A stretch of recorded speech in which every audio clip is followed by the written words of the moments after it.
Hello. On behalf of the Board of Education and the administration, it's my pleasure to welcome everybody back for the 2021 school year. It's an unusual year, and hopefully everybody has been staying on top of our efforts to make sure our schools are ready for the coming school year. The videos that we have posted, the letters that we've sent, the communication that you received from both the central office and your building administration, hopefully will ensure that everybody is up to speed and ready for the conference day that begins on September 3rd.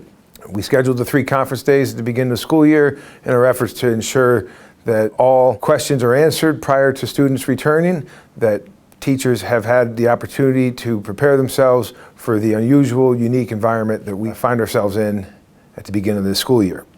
I'd like to start by welcoming some new hires. As I usually do in these forums, which obviously are usually done in person, this year we are not, due to the requirements to minimize capacity. All meetings will be done at the building level throughout the conference days. So I'll make my way around and be sure to make myself available. My door is always open, but there will be no in-person district gathering of staff at the beginning of the school year.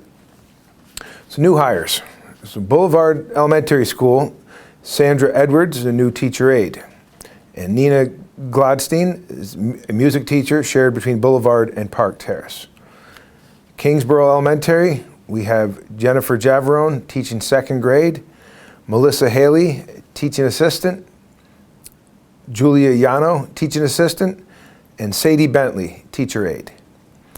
Park Terrace, we have Natalie Cusel teaching kindergarten, and Mackenzie Garrity is the building secretary. Gloversville Middle School, we have Kelly Sayward teaching English, and Kelsey Hurley teaching reading. Gloversville High School, we have Janelle Krause teaching art, Eric Wright teaching science, and our own Shauna Ray Haley, who is now teaching special education at the high school. We welcome all those people to our Gloversville and Large School District family. We hope you all have a great year, and please make them feel welcome when you meet them. I'm not going to reiterate the exact sentiments that I put forth in my letter. I think the letter spoke for itself as to where we're coming from and what I expect of staff members for the coming school year.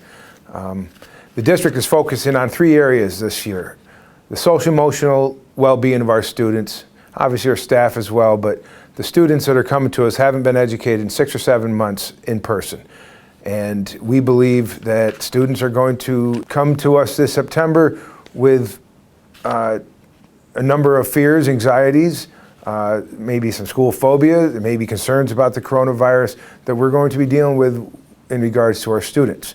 Obviously, the stipulations we've put in place regarding instruction every other day and the wearing of masks throughout the building, the eating of lunch in classrooms, the lack of movement that students are used to at certain levels, all that's going to play into the fact that our students may not be in the same frame of mind that they have been in years past. And we certainly want to be cognizant of the social emotional well-being of our students, and a lot of the professional development you'll see in the beginning of the school year will center around restorative circles and mindfulness in this regard. Also, the safety of our students and staff. It is our highest priority, and we want staff members to be abreast of all the changes that are in place. One-way hallways, the cleaning regimen that has been, a video was posted by Mr. Rockwell and myself. So safety protocols at the building level, the district level, it's something that many of you took part in creating over the summer. We appreciate your efforts, and we're confident we have a good plan in place. We've had a large number of students select remote learning. That presents its own challenge for our teaching staff, and the last of the 3 areas of focus is effective instruction in a remote environment. What does it look like? It's something that we were forced to adapt to quickly in March of this past year, but our goal is to ensure that remote learning for the 2021 school year is considerably more robust than it was this past spring. How so? The goal is to increase interface time between teachers and students who are remote, whether it's their off day in the hybrid model or that they have opted for the fully remote option. We understand it presents an enormous challenge. It is new to the profession. It's something that we are tasked with. It's something we didn't ask for. It's something that has been thrust upon us, And our job is to do the best job we possibly can to meet the needs of our students in a remote environment. So that aspect of the professional development and expectations for the coming school year is something that I'm sure a lot of teachers have concerns about, and that's understandable. As I've said numerous times to the administration and those teachers I've spoke to, we don't expect everybody to be perfect in September in regards to remote instruction. It's something that we envision being a progressive effort that we are going to get better at as the school year goes on. How do you engage students remotely on their off days or students who you never get to interface with? The relationship piece is paramount to effective teaching and learning. To build a relationship with students is going to be more challenging when you see them much less or you don't see them in person at all. So certainly carving out time to build those relationships with kids in that remote environment is something that we're going to work on and have that expectation for teachers to work on. Challenging students on days that you do not see them, how do you get students to engage in independent learning, discovery learning? That's a challenge that we're still formulating what we believe is the best practice, and it's obviously going to change as the grade levels change. It's going to vary between subject matter at the secondary and intermediate levels, but it's something that we think is important that we focus on as a district.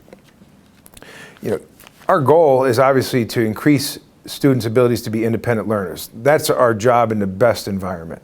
So students working independently, discovering information, processing that information, and being able to deliver their interpretation of that information is something that we're going to ask teachers to work on in regards to remote instruction. Problem solving, expectations, inquiry-based learning, those are all pieces that we're asking our teaching staff to work on across the continuum.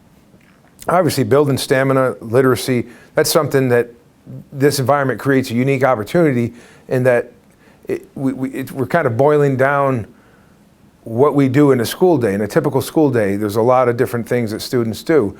And when you have students that are in a hybrid or remote learning environment, we need to cut to the most critical aspects and standards of what we want students to learn while in our charge during this school year.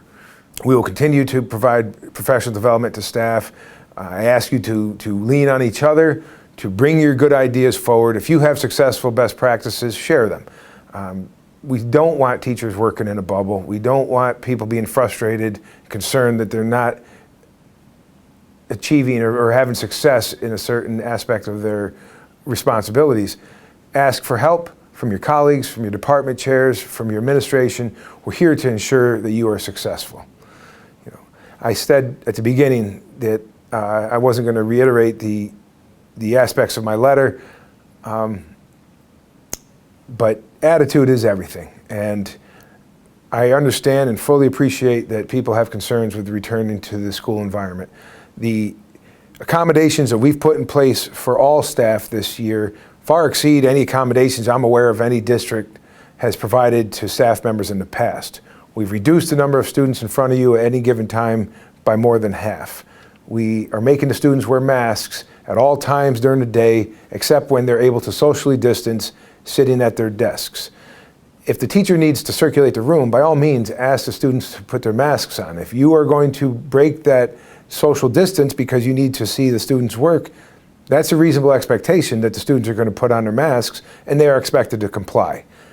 The goal of having students be able to remove their mask while being instructed is because anybody who's worn masks for an extended period of time understand the frustrations that can build, they can be uncomfortable, and we want students to be comfortable. You need to be comfortable to learn. And we appreciate the staff members who have put aside their own fears and anxieties and understand that they have a job to do. They are trusting the protocols we're putting in place, the temperature screening every single day, the attestations of exposure to possible COVID that the students are going to be asked to fill out, as well as staff members, the nightly enhanced cleaning regimen that we have in place. We hope that these measures that we've established will enable you to come to school each and every day with an attitude that is positive and that you're eager to to impart knowledge and wisdom and inspire the students in front of you. We understand it's a stressful year, and we know that there's going to be bumps in the road.